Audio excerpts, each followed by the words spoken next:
प्रिय दर्शकों नमस्कार। मेरे प्रिय दर्शकों ऋषि ज्योतिष में आपका स्वागत है। दर्शकों सबसे पहले तो मैं आपको बहुत धन्यवाद देना चाहता हूं कि आप मेरे वीडियो बड़ी उत्सुकता से देख रहे हैं और आशा करता हूं आगे भी देखते रहेंगे। आज के इस महत्वपूर्ण वीडियो में हम सिर्फ विचार करेंगे भाग्य भाव पर विचार। भाग्य भाव क्या है? दर्शकों हमारे ज्योतिष शास्त्रों का ये कहना है कि जो हमने पूर्व जन्म में कर्म किए थे, चाहे वो अशुभ कर्म हो या शुभ कर्म हो, उनके प्रभाव से हमारे भाग्य भाव की रचना बनती है।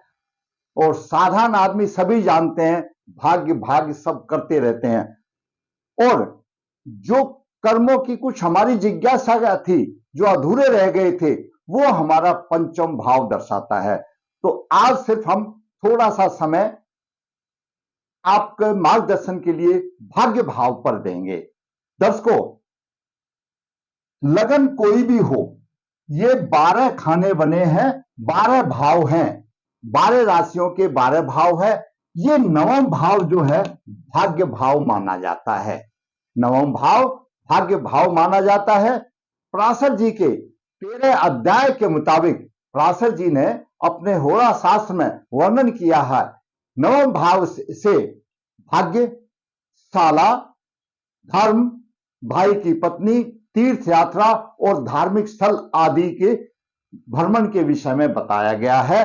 साधारण तौर पर हम ये कह देते हैं कि नवम भाव हमारा भाग्य है और यह हमारी प्रवृत्ति, धार्मिक प्रवृत्ति या धार्मिक प्रवृत्ति ना हो उसको दर्शाता है। हम धार्मिक प्रवृत्ति को माने, आस्तिक हो या नास्तिक हो, उसको हमारा नवम भाव दर्शाता है। और साधारण तौर पर हम इसको भाग्य भाव दे देते हैं, भाग्य भाव कह देते हैं।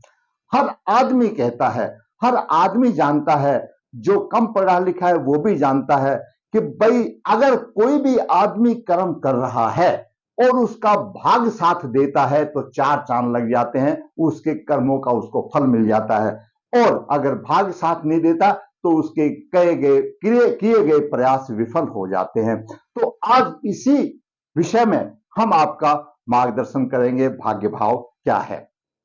वैसे तो सभी भाव महत्वपूर्ण होते हैं, परंतु नवम भाव विशेष रूप से अपना महत्व रखता है। इसे व्यक्ति का भाग्य जाना जाता है। शास्त्रों में वर्णन है, पुरुषार्थ अथवा कर्म को प्रधान माना गया है। यह सत्य है कि पूर्व जन्म में किया गया कर्म आज हमारे सामने भाग्य के रूप में मिलता है। आज जिसे हम भाग्य कह रहे हैं वह हमारे पूर्व जन्म में किया गया कर्म है, उसका प्रमाण है। धर्म का ज्ञान नवम भाव से होता है।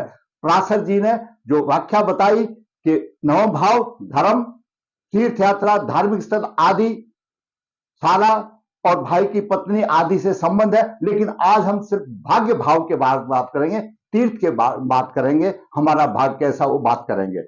आज हमारा दर्शकों सामाजिक स्तर इतना ऊंचा हो जाने के कारण नौजवानों के ऊपर एक बोझ सा डाल दिया गया है कि कम से कम समय में अधिक से अधिक धन कमाना। प्रत्यक्ष या अप्रत्यक्ष रूप से हमारे संबंध धन के आधार पर होकर रह गए हैं। पहले माता पिता सभी चाहते थे कि संतान सदाचारी हो, गुणी बने। वर्तमान में संतान अधिक से अधिक धन कमाए, इस प्रकार उसकी भाग्य की सकारात्मक भूमिका अनिवार्य बन जाता है। तो आज हर आदमी चाहता है कि कम समय में ज्यादा धन कमाए, तो उसमें अगर हमारा भाग्य सकारात्मक रूप से साथ देता है तो हम कर लेते हैं। कुंडली के नवम भाव भाग्य दर्शाता है। भाग्य स्थान निर्बल होने से योग्य और गुणी संतान भी जीवन में दुख पाती है। सकारात्मक अवसर मिलेंगे या नहीं, यह सब भाग्य दर्शाता है। पराशर जी ने इसका वर्णन 13 अध्याय में दिया है। मैंने आपको पहले भी बताया। भाग्य धर्म स्थल की आदि का वर्णन है। आज हम भाग्य भाव की भूमिका का अध्ययन करते हैं। मैंने आपको भाग्य भाव के बारे में जो जरूरती थी, व्याख्याएं थी, जो जरूरती उसकी भूमिका थी, उससे मैंने आपको अवगत कराया। भाग्य भाव में मुख्य तौर से 3-4 चीजें देखी जाती हैं कि नवम भाव की स्थिति कैसी है, उसमें किस ग्रहों का प्रभाव है, पाप प्रभाव है या शुभ प्रभाव है। नवें भाव का स्वामी वह कौन से स्थान में बैठा है, 12 भावों में से कहां पर बैठा है और उसके ऊपर किस प्रकार का प्रभाव है, पाप प्रभाव है या शुभ प्रभाव है। उसके बाद आता है गुरु, भाग्य का कारक गुरु है और भाग्य का कारक सूर्य भी है। तो सूर्य भी भाग्य का कारक है और गुरु की प्रबल स्थिति, सूर्य से ज्यादा गुरु को महत्व दिया गया है। तो इन 3-4 चीजों पर हम विचार करेंगे तो आपके सामने भाग्य का स्तर निचोड़ करके आ जाएगा। भाग्य भाव पर शुभ प्रभाव, गुरु और शुक्र का बलवान होना भाग्यशाली बनाते हैं।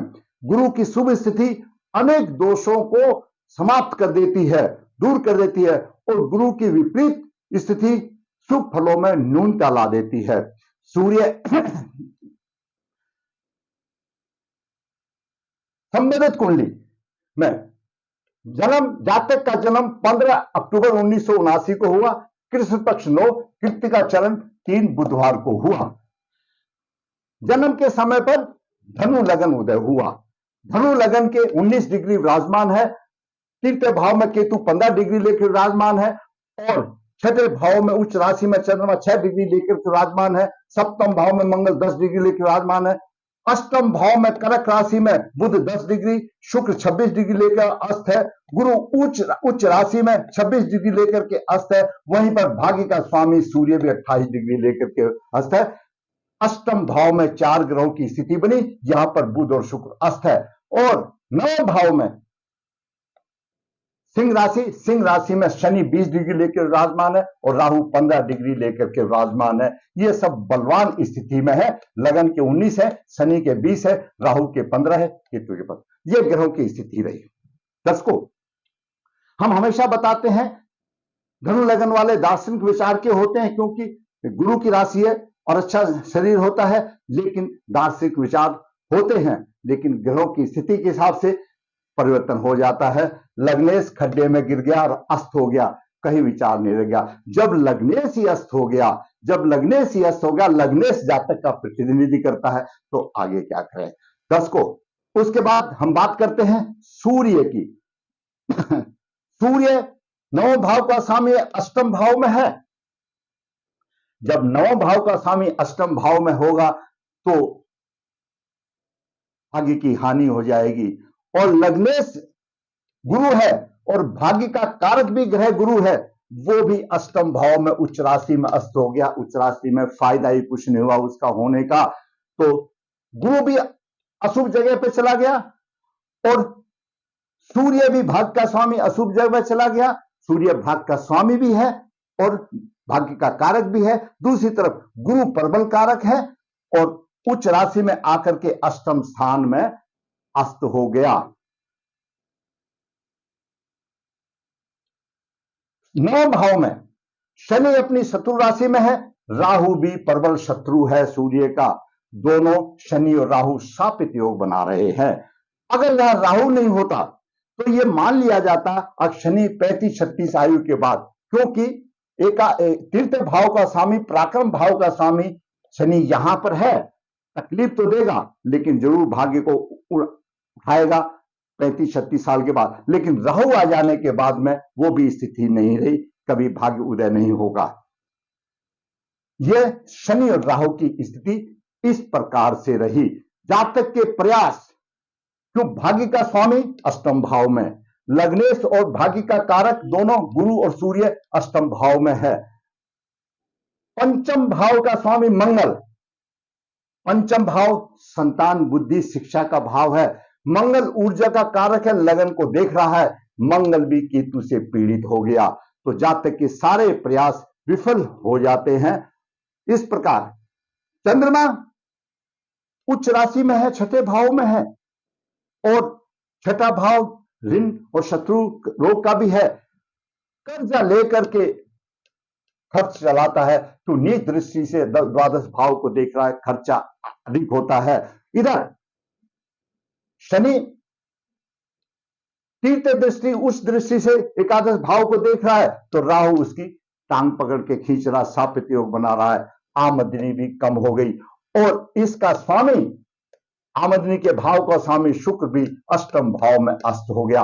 अब स्थिति ऐसी आई कि भाग्य का स्वामी गलत स्थान पर चला गया, भाग्य का कारक गुरु अस्त हो गया, सूर्य अष्टम स्थान पर हो गया, कारक अस्त हो गया, आमदनी के भाव का स्वामी शुक्र वो भी अस्त हो गया। शुक्र भोग विलास का कारक है, दाम्पत्य सुख देने वाला है, तो धन तो चाहिए, धन का स्वामी, धन आमदनी के भान का स्वामी भी अस्त हो गया और इन सब की अशुभ दृष्टि द्वितीय भाव पर है और द्वितीय भाव का स्वामी शनि राहु से पीड़ित है, शापित योग बन गया। इस कुंडली में श्राप मिल गया, शापित योग हो गया, काल सब दोष हो गया, काल सब दोष हो गया। ये हुआ क्या? पूर्व जन्म के कर्मों के आधार पर हुआ।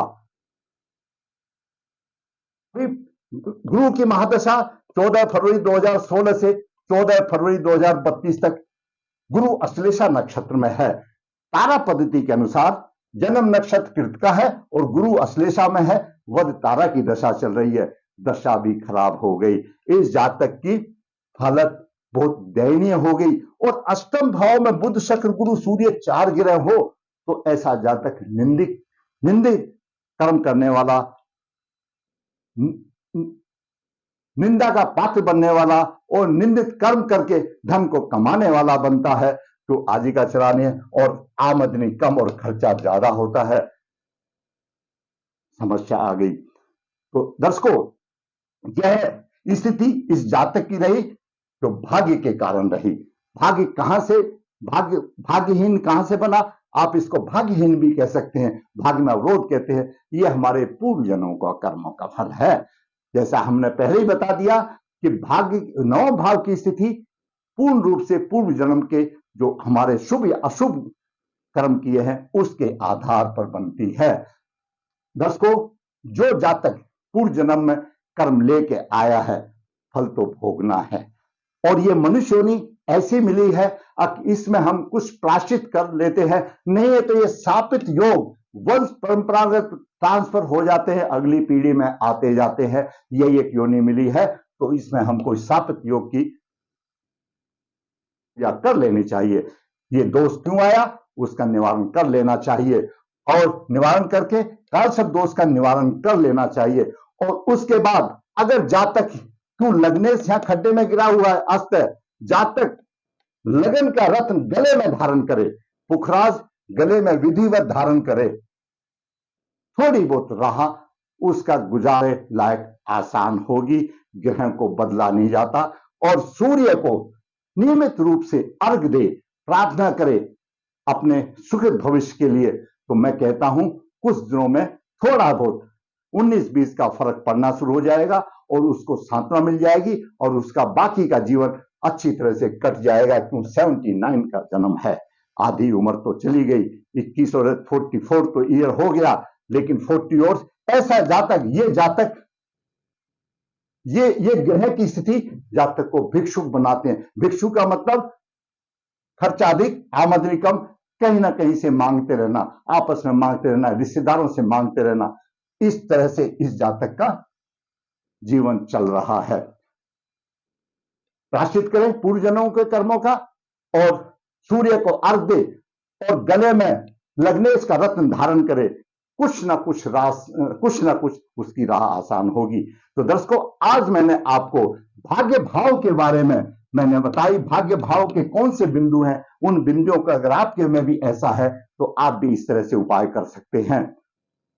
दर्शकों, इस छोटे से वीडियो में आज मैंने सिर्फ भाग्य भाव के ऊपर इस 79 के जातक की कुंडली पर विवेचना करके आपका मार्गदर्शन किया। मैंने शास्त्रों के अनुसार, अपने अनुभव के अनुसार आपका मार्गदर्शन करने की कोशिश की। अगर आप समझते हैं कि आपका इससे कुछ भी थोड़ा बहुत भी मार्गदर्शन हुआ है तो मैं कहूंगा अब मेरा वीडियो आप शेयर करें, मेरा वीडियो आप लाइक करें और जिस दर्शक ने मेरा चैनल सब्सक्राइब नहीं किया है तो सब्सक्राइब करें ताकि मैं इसी प्रकार ज्ञान वृद्धि वास्तविक कुंडलियों के जरिए आपका मार्गदर्शन करता रहूं। मैं हमेशा वीडियो में बताता हूं कि ऋषि ज्योतिष नर्मदा जी के तट के नजदीक है नरदेहर, जहां पर काल सर्पदोष पितृदोष की पूजाएं की जाती है। जो इच्छुक है संपर्क कर सकता है। ऋषि ज्योतिष हाथ से पत्रिका लिखता है, 25-30 पेज हाथ से लिखित हो जाते हैं, पूरा जीवन का सार निचोड़ देता है। जो इच्छुक है संपर्क कर सकता है। विशुद्ध ज्योतिष कन्या भाव के लिए गुण मिलान की क्रिया बिना किसी शुल्क के व्हाट्सएप द्वारा आपका मार्गदर्शन करता है। जो इच्छुक है संपर्क कर सकता है। फिर कहूंगा दर्शकों, अगर मेरा वीडियो अच्छा लगा तो लाइक करें, शेयर करें। जिस दर्शक ने चैनल सब्सक्राइब नहीं किया, सब्सक्राइब करें ताकि मेरा भी मनोबल ऊंचा हो और इसी प्रकार मैं वास्तविक मूल्य बना करके आपका मार्गदर्शन करता रहूं। धन्यवाद।